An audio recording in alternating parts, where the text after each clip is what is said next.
কক্সবাজারের রামুতে বোমা সদৃশ্য বস্তুর সন্ধান মিলেছে। প্রায় ১০ বছর ধরে পরিত্যক্ত এই বস্তুর উপর স্থানীয় বাসিন্দারা কাপড় কাচার কাজ করে আসছিল। সামাজিক যোগাযোগ মাধ্যমে এই বস্তুটির ছবি প্রকাশ পেলে নজরে আসে স্থানীয় প্রশাসনের। পরে পুলিশ ও সেনাবাহিনীর লোকজন ঘটনাস্থল পরিদর্শন করে। পুলিশ জানিয়েছে, রামু উপজেলার কাওয়ারখোপ ইউনিয়নের ৮ নং ওয়ার্ডের লট উখিয়ার ঘোনা তচ্ছাখালী এলাকায় বোমাটি পাওয়া যায়। মূলত এটি দ্বিতীয় বিশ্বযুদ্ধের অবিস্ফোরিত বোমা, যা নিরাপদে নিষ্ক্রিয় করা হবে। রামু থানার ওসি মনিরুল ইসলাম ভূঁইয়া বলেন, রামুতে দ্বিতীয় বিশ্বযুদ্ধের একটি বড় বোমা পাওয়া গেছে।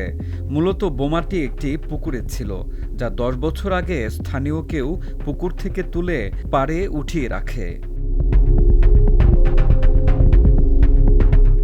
গেল বৃহস্পতিবার অর্থাৎ ২৩ জানুয়ারি দুপুরে রামুর ইতিহাস গবেষক আইনজীবী শিরূপন বড়ুয়া সামাজিক যোগাযোগ মাধ্যম ফেসবুকে বোমা সদৃশ্য বস্তুটির দুটি ছবি শেয়ার করেন।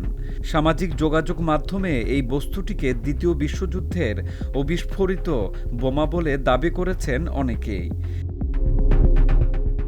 শিরূপন বড়ুয়া ছবিটি শেয়ার করে লেখেন, দ্বিতীয় বিশ্বযুদ্ধের বোমা। এদিকে বোমা সদৃশ্য বস্তুটি নিয়ে সাধারণ মানুষের মাঝে কৌতূহল সৃষ্টি হয়েছে।